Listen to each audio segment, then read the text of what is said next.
Não é só um prazer, é uma emoção. Depois de iniciar nessa área, né, no segmento, há 19 anos atrás, e eu tenho uma esperança de trazer um incentivo, uma inspiração para aqueles que estão nos ouvindo, né?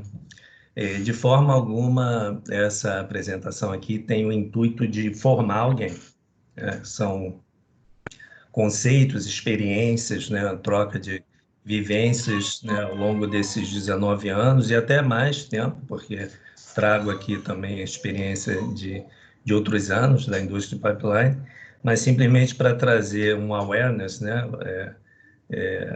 E aumentar a conscientização e o engajamento, né, da comunidade de adultos. Então, muito obrigado, seja bem-vindo e vamos ao desafio aqui, a essa aventura. Só para, como é que faço para mudar? Como é que eu faço para passar aqui, Bernardo? Ah, Uai, beleza. foi? Boa. Foi, né? Bom, então o ano era 1984. Eu tinha 8 anos de idade, eu e meu irmão tínhamos 8 anos de idade. A gente estava voltando da escola dentro de uma van que era uma Kombi, na verdade, né? E de uma hora para outra a gente estava quase dormindo ali e gritaram: sai, sai, sai da Kombi. Pelo amor de Deus, sai. E as crianças todas saíram. Eu tive tempo de pegar minha mochila, o Diogo também. E para nossa surpresa, de repente a Kombi começou a pegar fogo. E aquilo foi um espetáculo, assim, você imagina para criança de 8 anos de idade, a gente se separou assim da Kombi, ficamos no alto de um morro, assim, da rua. Mas essa experiência me marcou profundamente, acho que a mim e o meu irmão, porque enquanto a gente via um monte de criança chorando, desesperada, traumatizada com o fato, a gente ficou curioso. A gente olhou para aquilo e começou a pensar, cara, o que que levou a isso? Né? E isso instigou, acho que marcou a gente desde criança, talvez, que a gente trabalharia de alguma forma para evitar, né? Para salvaguardar vidas, né? Então, não é à toa que eu estou na indústria de dutos e o meu irmão também está na indústria de segurança industrial, de vasos de pressão, trabalhando na Petrobras. Isso marcou muito. A gente via pessoas que ao ver esse sinistro, se arrepiaram toda e caíram, né? E a gente, isso não aconteceu. E a vida seguiu, a gente acabou ingressando em engenharia em 1995 e nos formamos em metalurgia na UFRJ. Seguidamente, nesse mesmo ano, eu consegui passar para a Petrobras como engenheiro de inspeção de equipamentos e fui chamado lá em 2001. Mas antes mesmo de ser chamado, já já estava vendo umas coisas na Petrobras que a gente observava e a Petrobras estava muito em voga, infelizmente, com uma imagem bem distorcida, né, de certa forma, assim, com uma imagem danificada devido a constantes acidentes em dutos. E um deles foi muito marcante, porque foi o acidente da Baía da Guanabara, né? Isso visitou o mundo inteiro. Essa foto aí é histórica, né, do pássaro tentando sobreviver. Foi um duto que não falhou por fadiga, tá? Se vocês ouvirem alguém falando, falhou por fadiga, já ouvi isso várias vezes, não falhou por fadiga, ele falhou por flambagem, upheaval buckling, né, que a gente chama, né, o duto ele estava sobre ciclos térmicos acima do projeto e o duto estava sendo ancorado pelo solo ali na Baía da Guanabara até o momento que tinha tanta energia que ele conseguia romper, né? E essa série de acidentes geraram a necessidade de uma resposta da empresa. Então, a Petrobras ela lançou um programa de excelência em gestão ambiental e saúde ocupacional, que era o Pegasus, né? Até então, a gente não tinha uma quantidade de recursos tão grande para poder fazer frente a malha dutoviária que estava já desgastada, né? E foram separados, se eu não me engano, alguém me corrige aí, R$ 1 bilhão na época para fazer, né, a revamp dos dutos, né? Que os dutos eram inspecionados já com ferramentas de pinga instrumentada, existia já sistema de proteção católica, existia tudo. Só que era difícil, né, a conscientização do corpo gerencial em atender às demandas do corpo técnico, né? Então, houve uma grande evolução nesse sentido. A gente vai até comentar sobre isso. Então, em 2001, o que aconteceu é que esse programa de gestão, né, de excelência em gestão ambiental e saúde ocupacional, criou um programa de análise de risco em dutos, né, que era uma abordagem nova. O mundo já usava, desde os anos 90, alguma coisa assim, algum trabalho teórico nos anos 70 tinha começado.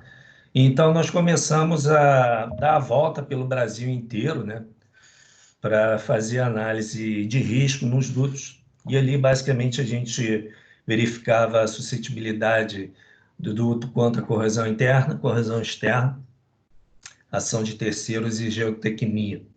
E uma série de atividades se seguiam baseada no que você, como você classificava o duto quanto ao risco, né?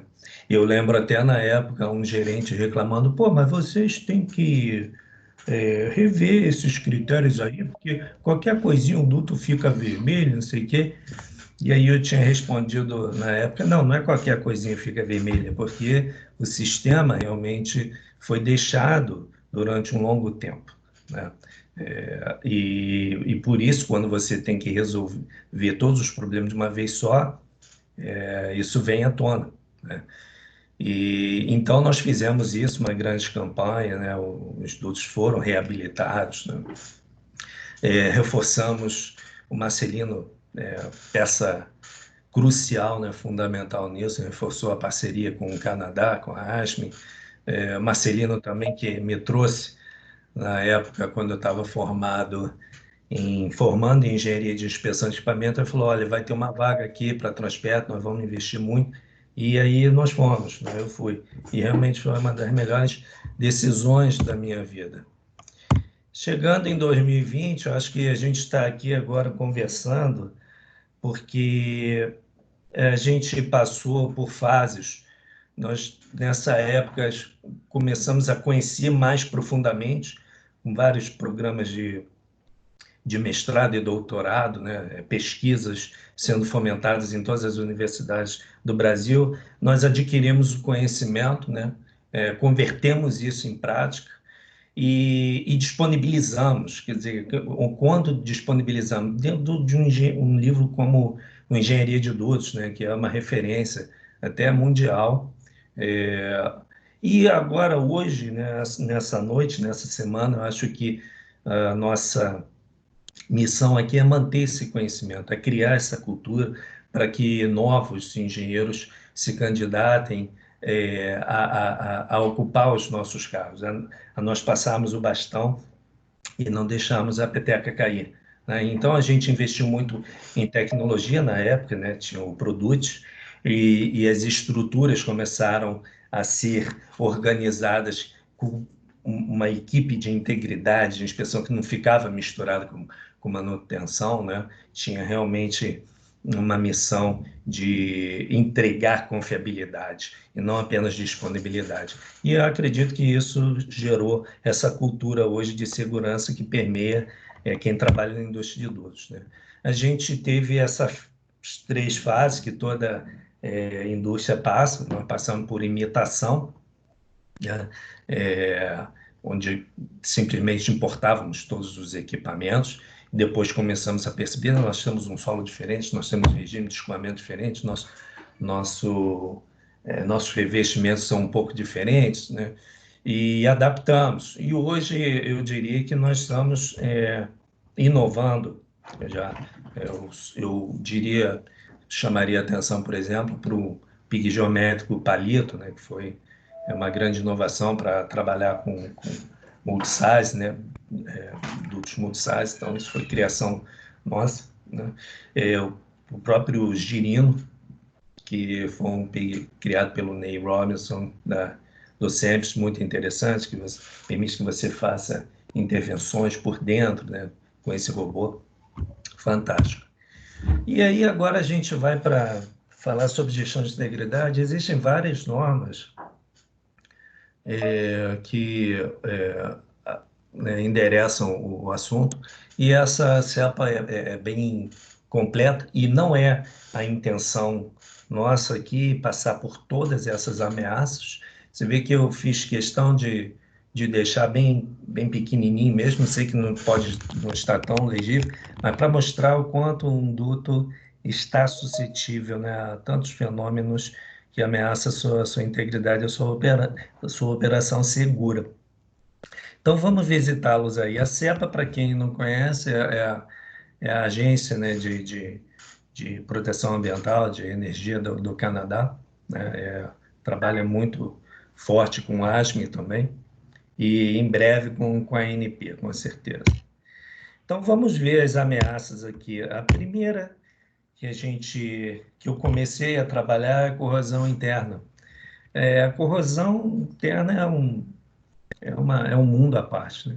Para você prever qual vai ser a taxa de corrosão, onde que vai ocorrer a corrosão, existem várias variáveis envolvidas, né? E eu não vou passar aqui, não é a nossa intenção falar sobre todos os fenômenos de corrosão interna, não daria tempo, teria que ser uma palestra sobre só corrosão interna.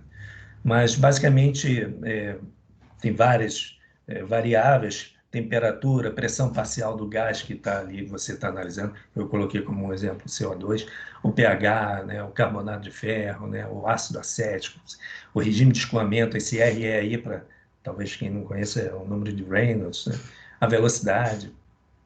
E a reação química global é essa, você tem ferro se juntando aí, reagindo com água, e precisa da presença de água com um gás carbônico, o CO2, você vai ter um carbonato de ferro.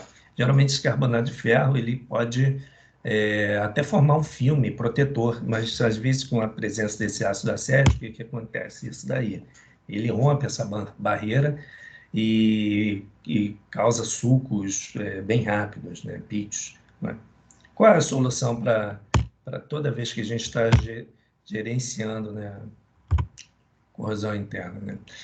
Mas vamos só voltar a isso aqui, que eu quero só marcar isso para ficar bem claro quem está começando, assim, para ter corrosão interna tem que ter água, né? E o próprio duto, ele é um grande separador. Se você olhar aí o perfil de um duto, aqui a gente tem um pedacinho de um plano altimétrico aí, batimétrico do duto, e adivinha o que vai acontecer? Em escoamentos multifásicos, existe uma tendência de água se depositar na parte de baixo do duto. E, às vezes, o pessoal pode pensar assim, escoamento multifásico. Não, mas eu estou falando só de um gar natural seco. Mesmo ele estando seco, ainda existe um pouco de água que vai, e acreditem, um duto consegue separar isso, né? Sem contar escoamentos de oleodutos, né? Você fala, não, mas eu já passei por separadores eletrostáticos aqui, não tem problema. Vai ter água, você pode ter certeza que vai ter água. E essa água, ela, dependendo da velocidade de escoamento, do regime de escoamento, ela pode se acumular ali no fundo e causar um caminho de rato, né, que a gente chama. Então, quais são as ferramentas que a gente utiliza para analisar a suscetibilidade de corrosão interna? O ângulo crítico, né? O que é esse ângulo crítico? Assim, você tem que ver ao longo do perfil do duto, você tem que cruzar qual é o ângulo que o duto está perfazendo naquele caminho, né, de cobra, né, serpenteando as montanhas, e a velocidade local. Existe uma, né, essa curva aí mostra assim, se você tiver à esquerda, por cima, o que vai acontecer? O ângulo é muito alto, a velocidade é baixa, a água vai se acumular ali naquele ponto e vai haver corrosão ao longo do tempo. Mas, ao contrário, se você tiver uma velocidade mais alta, você consegue carregar essa água menos mal, né? E existem, acho que é a nossa responsabilidade também falar das ferramentas, né? Existem softwares de análise multifásico, esse, por exemplo, da Schlumberger, que consegue perceber isso e alocar, né, os pontos mais suscetíveis de monitoração de corrosão interna. Isso é importante quando você até não tem pico instrumentado, que a gente vai falar à frente, para você fazer uma avaliação direta de corrosão, de suscetibilidade, ir no local, investigar se realmente ocorreu corrosão interna, né, nesses pontos. Então, quando você começa a tomar controle do processo, o que você tem que fazer, né, para tomar controle? Você tem que monitorar que produto é esse que está entrando no seu gás, né? Você tem contrato que você acerta com um produtor, você sendo um transportador de óleo, de gás, você acerta qual vai ser a composição, acerta assim, olha, eu só permito uma presença de oxigênio nessa concentração, de enxofre nessa, de CO2 nessa, de H2S nessa, de água nessa. Então, você está monitorando sempre, através de várias técnicas, né, de cromatografia, por exemplo, quais são os seus contaminantes, como é que é a composição do seu produto, né?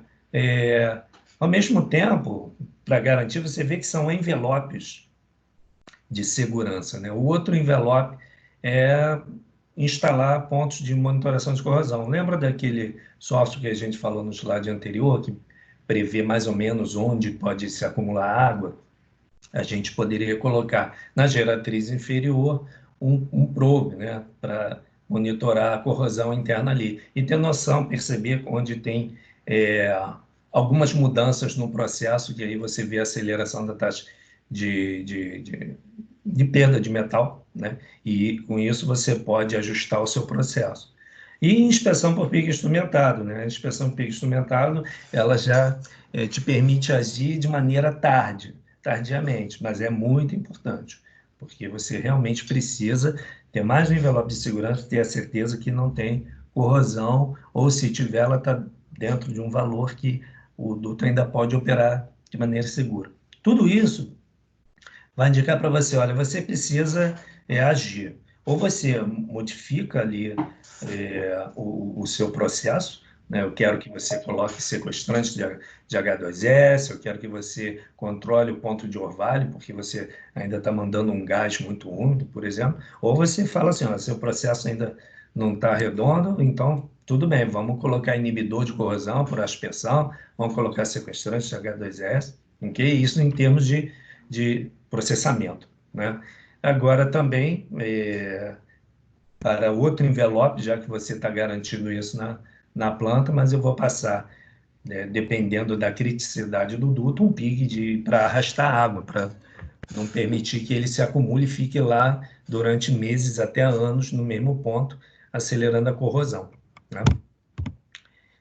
Em termos de gestão é isso, a NACE indica essa avaliação direta, né? Hoje não é muito utilizada porque nós acabamos utilizando o PIG instrumentado como indicativo, mas existem dutos, né, para quem está entrando na área, existem dutos que não são pigáveis, que você não consegue colocar uma ferramenta robótica de inspeção. E aí é crucial você tentar gerenciar isso através de testes hidrostáticos e de inspeções diretas no campo para ver onde você pode ter esse fenômeno ocorrendo, né? Então, é um looping, né, em que você identifica locais através desses modelamentos de escoamento e vai no local e inspeciona com ultrassom, tira o revestimento, verifica se houve corrosão interna ou não, e fica caçando, né?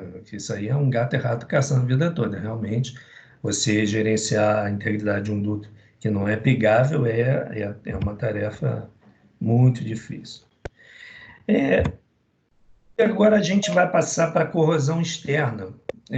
De 20 a 30% das corrosões externas que ocorrem no duto, elas são aceleradas pela presença de bactéria redutora de sulfato, né?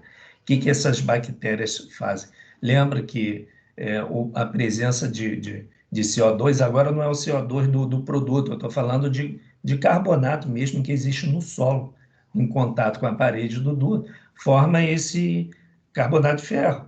que ele poderia formar uma camada protetora, só que essas bactérias, elas reduzem, né? O sulfato aí forma uma camada frágil de sulfeto de ferro que quebra e expõe novamente a tubulação, criando pilhas, né, galvânicas entre um ponto e o outro, mantendo a corrosão, né? E outro fenômeno em corrosão externa, também essas pilhas de aeração diferencial, né? Às vezes, se você tem dutos que estão com revestimento bem ruinzinho, e você tem tipos diferentes de solo ali, você vai ter potenciais diferentes na parede do duto que vai gerar, quando você tem potencial diferente, você vai ter uma corrente elétrica, e essa corrente elétrica vai gerar corrosão, né? Então, uma área do duto exposta a concentração mais alta de oxigênio do que a outra, vai virar um cátodo, a outra o anodo, e vai haver corrosão. Outro fenômeno na corrosão externa, esse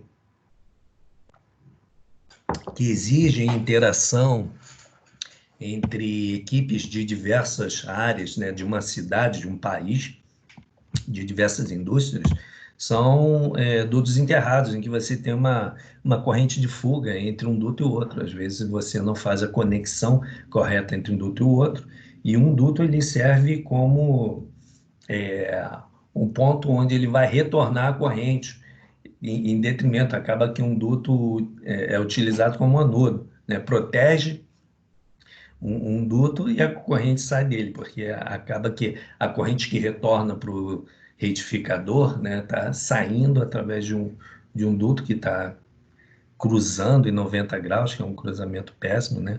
Sem contar ferrovias também eletrificadas, né?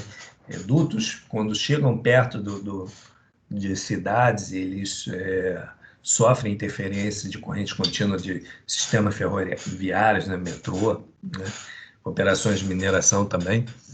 Isso é um problema constante. E essa corrosão, ela tem um formato bem característico, assim, porque a corrosão por bactéria ou do solo mesmo, ela é geral, ela é espalhada. Essa daqui não, ela tem um ponto de saída em que a corrente retorna e ela forma uma circunferência bem nítida. Você vê aí que a corrente foi tão forte que rompeu o revestimento e saiu, formando esse círculo aí. E o problema desse tipo de corrosão é que a velocidade é imensa. Numa corrosão normal, você tem décimos de milímetros por ano. Essa daí você tem milímetros por ano, né? Ela pode ser 10 a 100 vezes mais rápida que uma corrosão normal.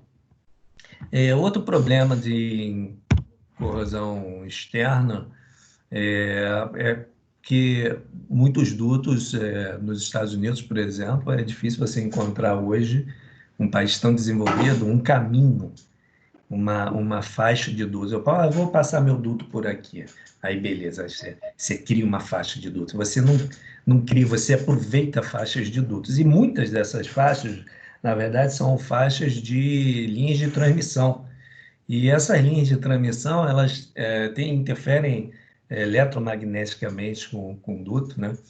Tem três tipos de acoplamento capacitivo, que é quando o duto está sendo construído até, ele não está ligado no retificador ainda, e é um perigo para os trabalhadores, porque cargas vão se acumulando eletrostaticamente, a pessoa pode realmente tomar um choque ali.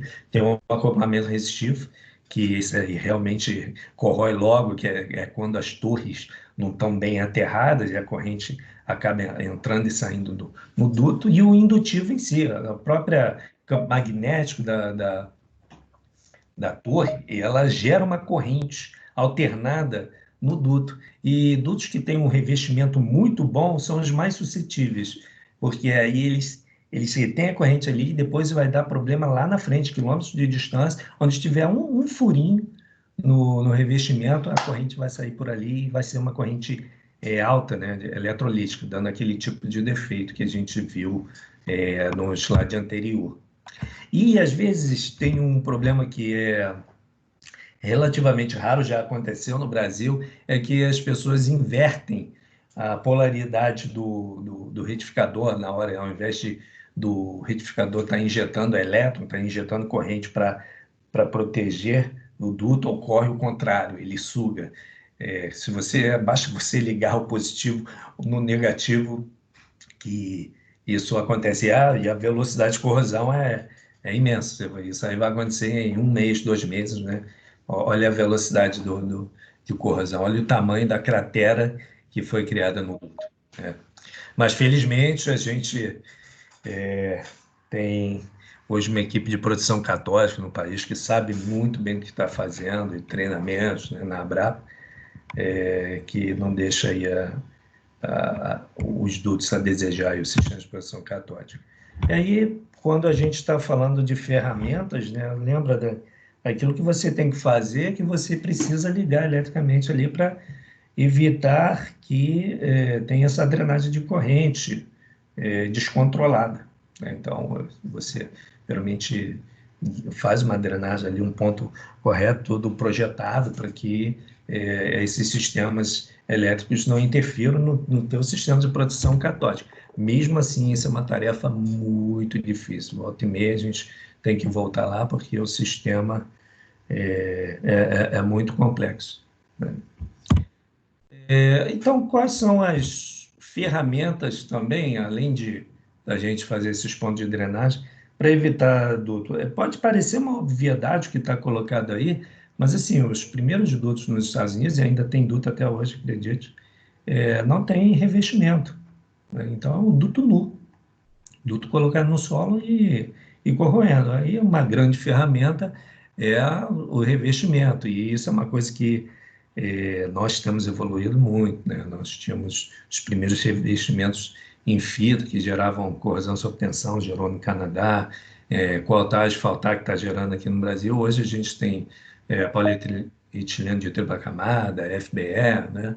Então são revestimentos que exige uma preparação de superfície bem melhor. Você vê que você tem um solvente aí, você faz uma granalha aí, prepara a superfície para dar uma ancoragem, aquece, depois coloca um pó de epóxi, um adesivo aí de poliafina, e depois você extruda, né, a poliafina ali. E depois você só resfria, né, e, e fabrica um tubo com um revestimento bem superior. E a gente vai ver por que o revestimento é tão importante assim.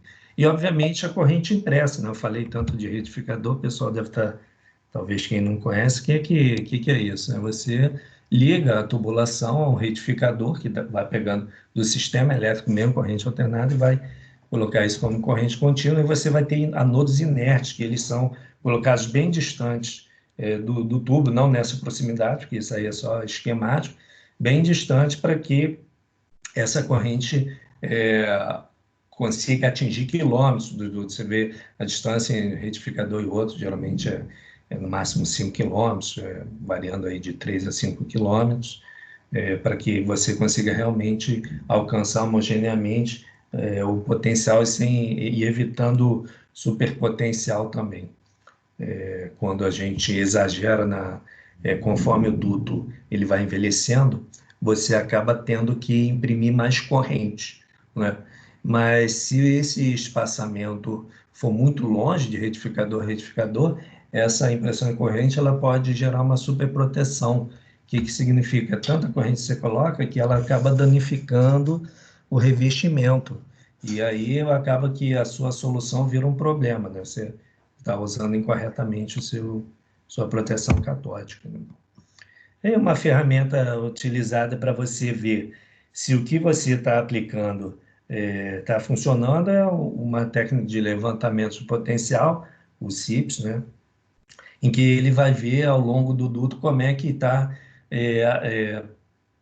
o potencial, né, desde o retificador ao longo do duto, para ver se o teu sistema de proteção catódica está eficiente, né? Durante a inspeção, o técnico ele liga, obtém esses potenciais da corrente, né, entre o tubo e o solo, né, e intervalo regular, assim. Então, ele estabelece uma conexão elétrica lá na tubulação por meio de um fio de cobre, né, conectado a uns pontos de teste que ficam, né, ao longo do duto. Então, ele conecta ali e aí vai medindo o potencial para ver se realmente a produção catódica está adequada ali. Já aquele método que a gente viu, agora é para ver a gente... Opa, fecha o microfone aí, por favor. A gente viu ali como é que o retificador, se o sistema de produção católica está funcionando. Essa daqui é uma técnica que ajuda você a verificar se o revestimento, se tem falha no revestimento. Então, o técnico vai andando, né, com a vareta e vai percebendo toda vez que tem uma falha no revestimento, o que acontece? Aquilo ali vai atrair mais elétrons e vai gerar superfícies potenciais em que, através do equipamento, você vai percebendo essa diferença de potencial e você consegue precisamente dizer, ó, aqui tem um ponto. Então, ele mede a diferença, né, percentualmente, né, de queda de potencial logo em cima ali do ponto e aonde ele anda um pouquinho afastado, quando ele percebe que ele está andando, a antena chega até uma posição no meio, depois quando ele se afasta, ela vai para outro caminho, então, opa, você volta aqui.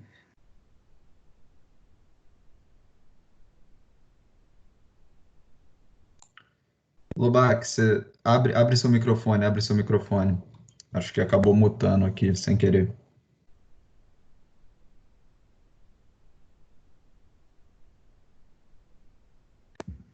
Opa, estão ouvindo? Sim, beleza, Sim. valeu, desculpa. Tranquilo.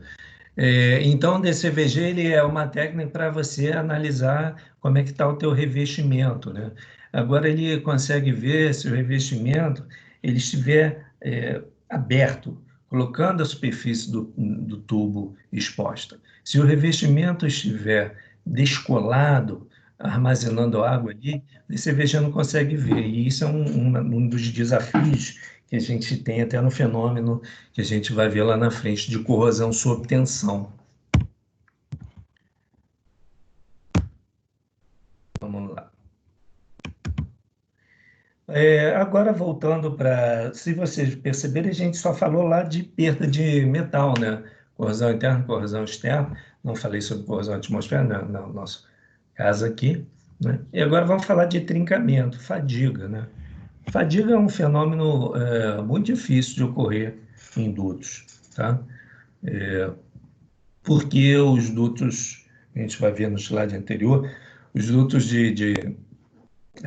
do mundo inteiro, eles são aços microligados, né? Então, eles são um material assim, que tem uma resistência, tenacidade muito grande.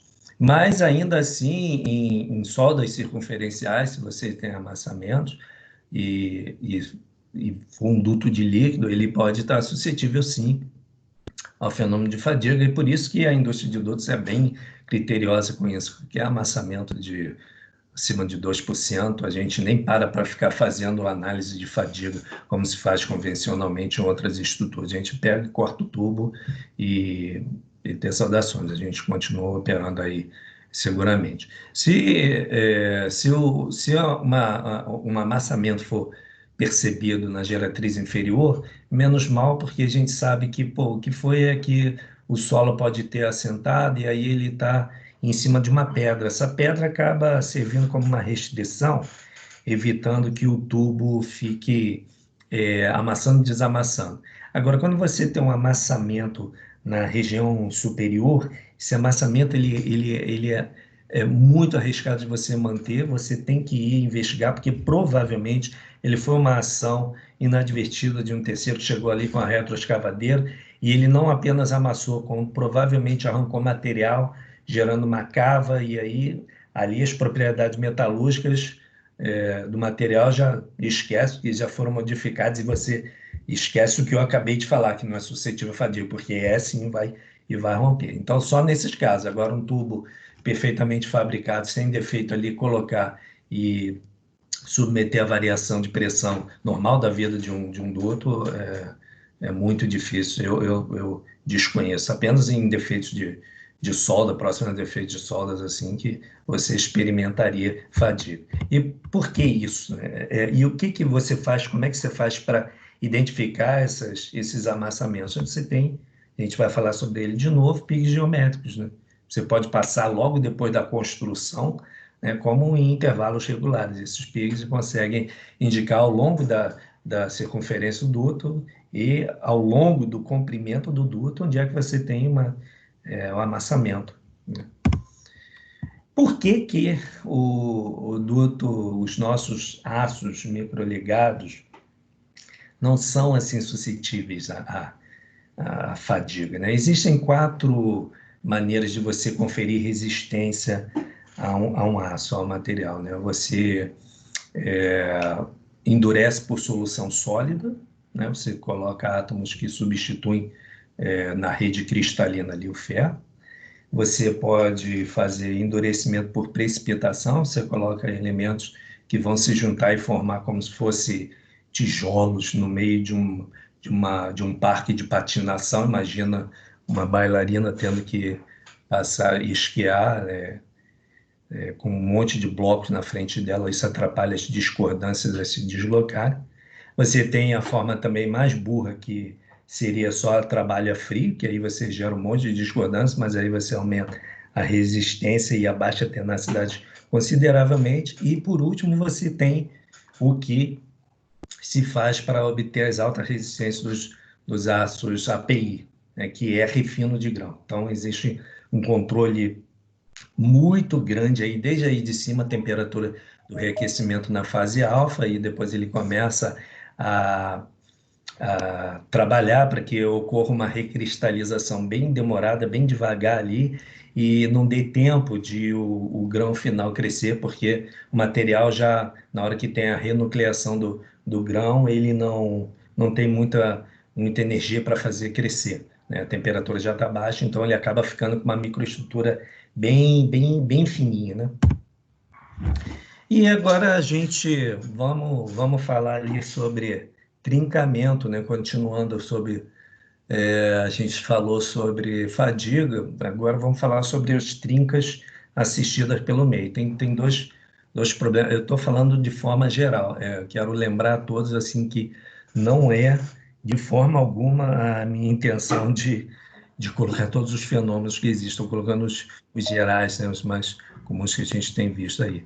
Esse daí é um trincamento, né, é, trincamento de corrosão sob tensão por sulfeto, né? Então você tem indutos de óleo, de petróleo, né? Você tem muito H2S ali, e esse hidrogênio ele é absorvido no material, ele gosta de se deslocar em direção à discordância, e quando existem ciclos, né, de pressão, e alívio, as discordâncias, os átomos de hidrogênio acabam se acumulando ali nessas discordâncias, gerando moléculas de hidrogênio, dando uma tensão muito grande, e acabam abrindo microtrincas que vão se juntando, criando a trinca até a ruptura. O Brasil já experimentou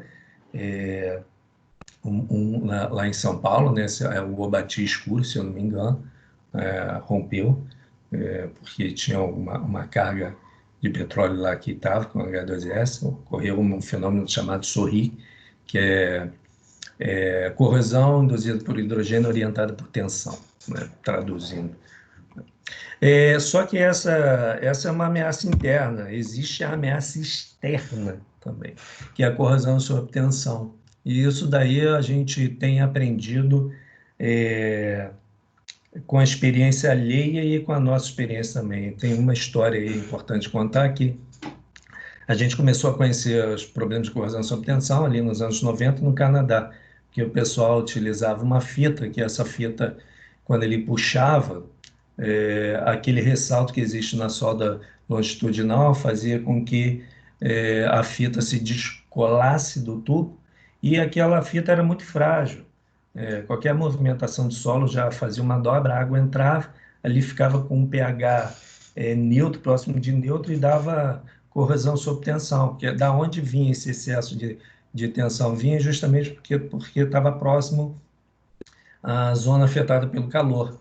E aí, só que o que aconteceu é que a gente aqui no Brasil, nós não aplicamos essa fita dessa forma, né? Então, nós sempre pensamos assim, nós não estamos suscetíveis à corrosão sob tensão.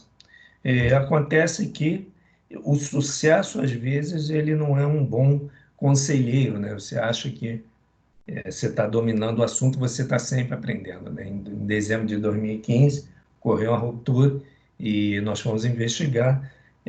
sempre se investigou e realmente nós descobrimos que nós temos corrosão sob tensão. Só que o nosso fenômeno é bem diferente do Canadá. Nós temos um revestimento diferente, o revestimento é um coaltar, um asfaltar, em que ele fica frágil ao longo do tempo, permite a água entrar e blinda a proteção catódica. Então, o ambiente fica propício, você tem um material também propício, que é o próprio aço, e as tensões vêm dos curvamentos. Esse daqui era o que a gente tinha lá no Canadá. Então, esquece isso. Não é uma questão de superproteção catódica o que ocorre conosco. E ocorre o descolamento do revestimento, sim, a água entra, mas não precisa nem ter uma abertura ali. A própria abertura vem do material, da porosidade do revestimento do coaltar. Né? E a gente descobriu que essas trincas ficam onde? Em curvas laterais. Por que isso é importante? Né? Porque na hora que você está construindo um tubo, um duto, essa curva lateral, ela é difícil de você... me perdoem aqui. Estou preocupado com a energia. Então, essa curva lateral é quando você está fabricando o duto, está construindo ali, ligando um tubo ao outro, e você dá um golpe, uma curvatura, e você vai fazer uma solda de tie-in, vai fechar um longo segmento de duto com o outro. E o que acontece? Você acaba percebendo que, opa, eles não estão encaixando. Então, eu tenho que puxar. Aí você força o tubo para soldar junto ao outro. E essa força aplicada, ela gera uma tensão elástica residual, que ela fica ali ao longo do duto todo, ao longo da vida toda do duto. E isso daí tem sido um direcionador para o crescimento das trincas, que é a tensão que tem sido o direcionador. O revestimento é ruim ao longo do duto todo, é velho, e em pontos onde, no topo de morros, né, onde ocorre uma sazonalidade da resistividade do solo, onde a produção catódica não é tão eficiente, a gente tem encontrado bastante trinca. Essa trinca aqui foi encontrada no Gasbel. A gente chegou a levar para testar em Newcastle e a gente percebeu, confirmamos uma coisa muito boa, porque realmente ela estava quase passante, e mesmo assim ela conseguiu aguentar 85 bars. Né? Significa que o material, como eu estava falando, o material API microligado feito pela Confab é excelente, tem excelentes qualidades. E o que a gente tem feito para lidar com a corrosão sob tensão? Né? Você analisa o tamanho da trinca, as condições de tensão, e vê contra um gráfico de análise de falha, né, que a gente chama de FAD, né, Failure Analysis Diagram, se é possível conviver com aquela descontinuidade. E a gente esmerilha, né, faz um polimento para desaparecer com a trinca, e depois a gente pinta, troca o revestimento, tentando matar a causa raiz, né, do problema. Então, isso nós temos ido a mais de 100 pontos e ainda vamos visitar outros 100 pontos gerenciando isso. Né? Temos corrido atrás bastante, passando pigs instrumentados especiais e onde o pig não consegue alcançar, nós temos encontrado também, temos utilizado outras ferramentas de engenharia para a gente conseguir manter o duto operando seguramente. Né? Agora, defeitos de fabricação, eles existem também. O que você faz com defeitos de fabricação? Né? Você sabe que eles estão aí. Os defeitos de fabricação pode ser desalinhamento do tubo na hora de fazer sol, pode ser o próprio defeito do tubo em cima, dupla laminação. A gente realiza, tem duas frentes. Primeiro que a gente sempre exige um programa de qualidade total, né? De A a Z, desde a chapa até a construção do tubo, para evitar isso, mas, né, por precaução, a gente aplica um teste hidrostático também. Esse teste hidrostático, ele garante que pelo menos aquelas descontinuidades que não dependem do tempo, que não evoluem com o tempo, sobrevivem à pressão que vai ser menor do que essa pressão de teste hidrostático. Né? É, Não. alô? Você quer passar aqui? Bom, pensei que fosse uma pergunta. Deixa aí o microfone, por favor. Forças naturais, a famosa geotecnia, né? A gente teve uma experiência, vocês estão vendo, não é a foto exato do local, mas foi muito parecido com o que está aí, né? Que a gente teve um escorregamento de um talude. Geralmente esses taludes eles escorregam de maneira transversal ao duto, fazendo um embarregamento do duto. Esse não, ele estava alinhado com o duto, então o duto descia uma ribanceira e essa tensão era tão alta que gerou corrosão sob tensão, o revestimento falhou ali, e aí ocorreu um trincamento, né? E o tubo se separou um do outro, né? Até quando a Polícia Federal chegou no local, falou: cadê esse pedaço de tubo aqui que vocês esconderam? Onde é que está? Não, nós não escondemos, não. Isso aqui é o relaxamento elástico do duto, né? Que ele foi levado. E aí foi uma das falhas que estavam ocorrendo ali junto com a Baía de Guanabara, né? Em 2001 que ocorreu isso. Então, que ajudou a acelerar muito o programa, né, o Pegasus. Então, ele pode ocorrer tanto por tração, né, como por flexão. Nesse caso aí foi tração, ocorreu uma corrosão sob tensão e rompeu. Muito parecido com esse duto, que era o Olapa, lá em Araucária, no Paraná. E outras forças naturais que a gente vê, a gente encontra assim, problemas sérios com travessias de rios, né? Às vezes a gente faz um projeto que a gente não faz um adequado furo direcional, né, para fazer uma travessia, a gente faz o cavalote e não leva em consideração a sazonalidade. Às vezes uma enchente pode ser decenal e aquela energia é suficiente para erodir todo o solo acima do duto e expõe o duto. E tem dois problemas. Primeiro, quando ele está exposto assim, ele já está em balanço, que ele não foi calculado para isso, né?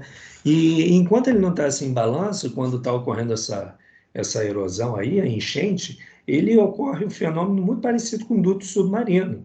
É o fenômeno de vibração induzida por vórtice, né? Forma esses vórtices aí e o duto começa a ficar balançando. E aí ocorre fadiga, né? Quais são as ferramentas para você lidar assim, com essas forças naturais? Você tem que mapear as feições geológicas e geotécnicas que você tem ao longo da sua rota de duto, né? Você tem também, que eu não coloquei aí, mas é importante frisar, você tem esse mapeamento não só com testes de solo, mas também você pode utilizar a imagem de satélites para ver se está havendo escorregamento, né? Você monitora. Usa-se inclinômetros, né? Inclinômetros e piezômetros. O piezômetro ele vê qual é a pressão, né, subterrânea ali, né, para ver qual é se o nível do lençol freático ali, qual é o nível que ele está. Então, dá para o engenheiro geotécnico ter uma noção de como é que aquele solo pode ceder ou não, né? Ele pode tanto utilizar isso, que o piezômetro vai dar essa pressão do líquido, como ele usa inclinômetros. Aí os inclinômetros ele mostra realmente que o solo se deslocou. E hoje você consegue fazer essa monitoração online, né, através de satélites. É muito, muito importante, que a gente avançou muito. A outra ameaça séria que a gente tem recebido assim, muito mais trabalho com as ações de terceiro, porque o que aconteceu é que a gente acabou controlando o processo. A gente controlou corrosão, né, nas plantas de processamento de gás natural, nas plantas de separação. Nós controlamos o sistema de produção catódica, aprendemos bastante. Ainda temos muito a evoluir também, a gente sempre tem. Mas agora a gente está com um desafio grande em ação de terceiro, e não é a ação de terceiro inadvertida, aquela que a gente tem que ir lá conversar com a comunidade, avisar que tem um duto, passar uma faixa, aumentar sinalização, né? Colocar barreiras de concreto para evitar que um duto, que uma retroescavadeira inadvertidamente bata o duto, mas são as famosas derivações clandestinas, que têm dado muito problema para a gente. Vocês estão vendo aí até um reparo diferente, né?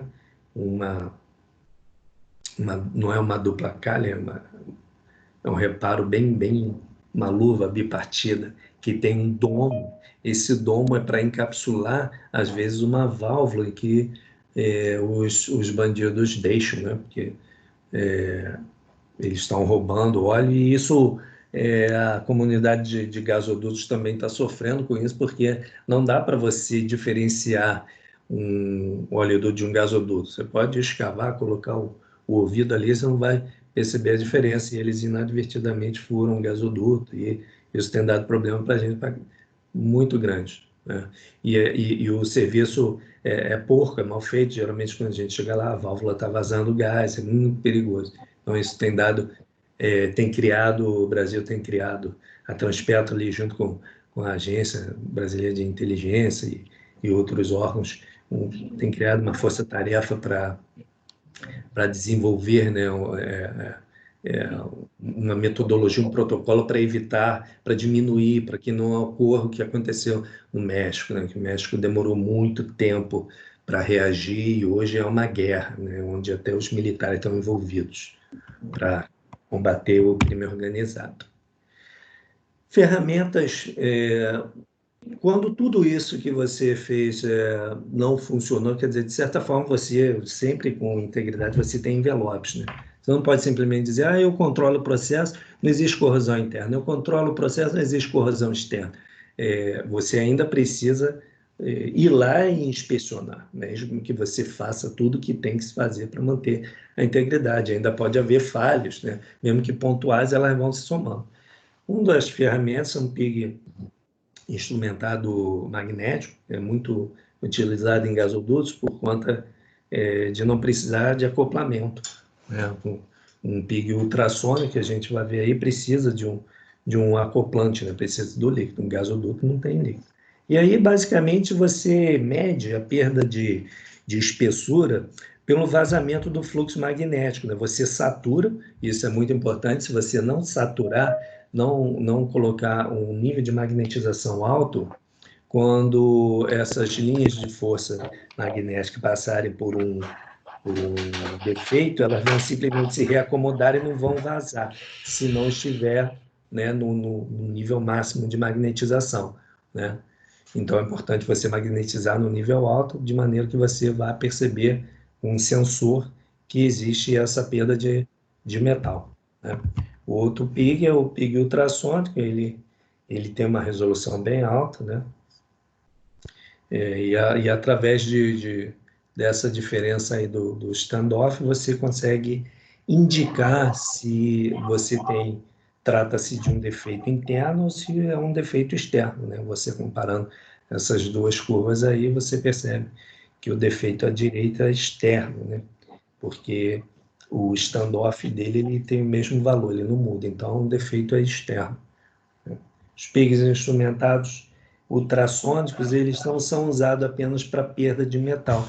Não quis colocar tudo aí, existem também PIGs instrumentados ultrassônicos com um cabeçote angular, de maneira que ele consiga detectar trincas, né? Que é muito importante em fenômenos como corrosão sob tensão externa, tanto externa quanto interna.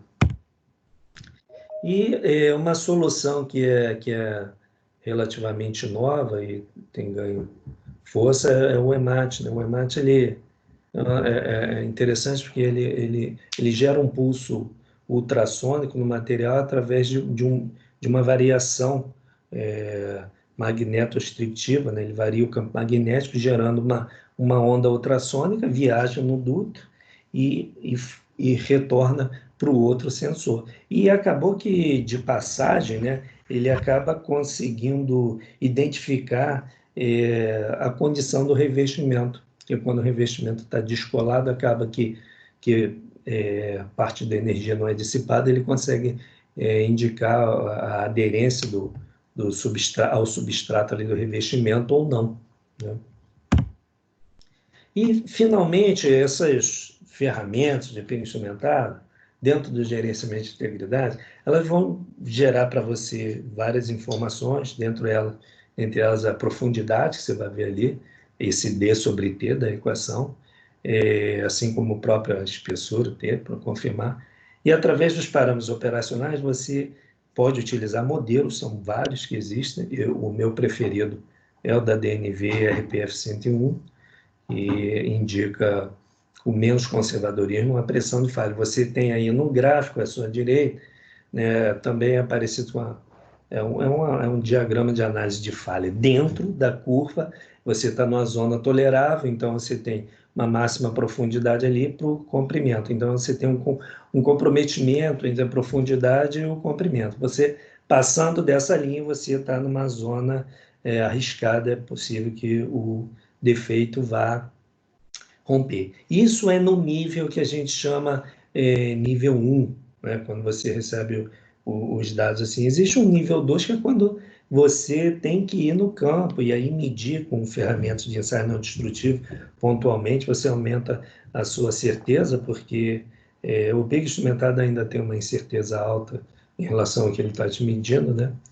E o nível 3 é o nível que vocês vão ver amanhã com o Ivan, que é a análise de elementos finitos. É quando você realmente precisa fazer uma análise bem rebuscada para tomar a decisão se continua operando ou não com essas descontinuidades que você encontrou.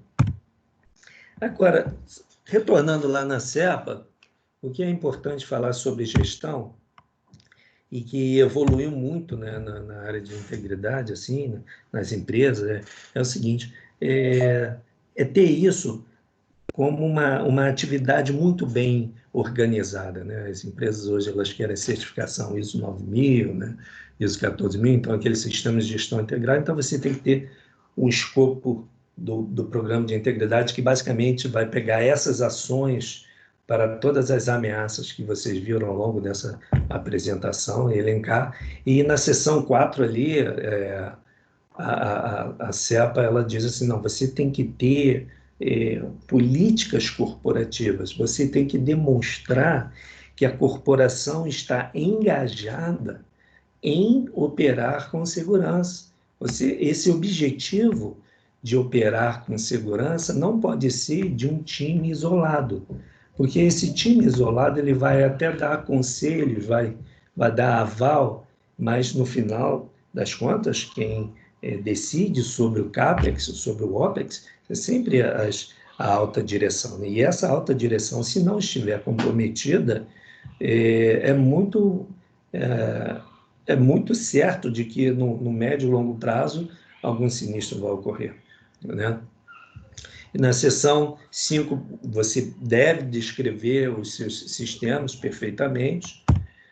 E o escopo da integridade, que é interessante, assim, Lobac, quando é que você começa a falar sobre integridade? Você começa a falar de integridade desde do momento que você concebeu lançar um duto, porque o seu projeto já vai ter uma série de lições aprendidas, né, de outros projetos, de outros erros que a indústria cometeu. Então, você tem que engajar as pessoas, tem que ter alguém de integridade ali junto com quem está fazendo o projeto, né? A compra de material também, às vezes você vai tomar uma decisão que o barato vai sair caro. Não, eu quero comprar tubo nesse país porque o desconto é muito grande, mas será que ele realmente tem uma reputação que não vai te dar dor de cabeça? Ou esse barato vai ser caro?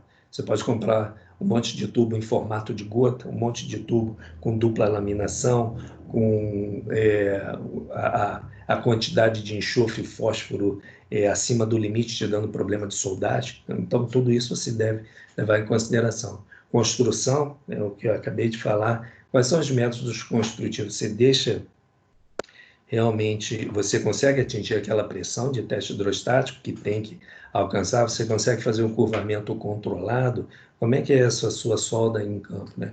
Operação nem se fala, os seus operadores são treinados, são capacitados, você tem barreira, dupla barreira para um erro de um operador, né? Mudanças, gerenciamento de mudanças. Nossa, isso aí, vamos fazer desse jeito, mas o projeto está escrito daquele, o procedimento é assim. Não, vamos fazer isso aqui rápido. E isso aí gera falhas catastróficas, né? A sociedade evoluiu tanto, né, e as exigências em paralelo com a indústria de dutos e todas em geral, que a gente tem que ter até plano de desativação. A gente hoje não pode desativar, abandonar um duto a esmo. A gente tem que ter o controle daquele tubo. Será que ele está cruzando uma estrada ali?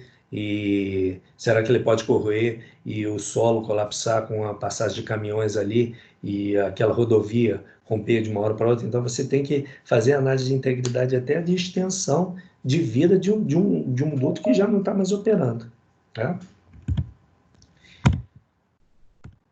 A gestão, né?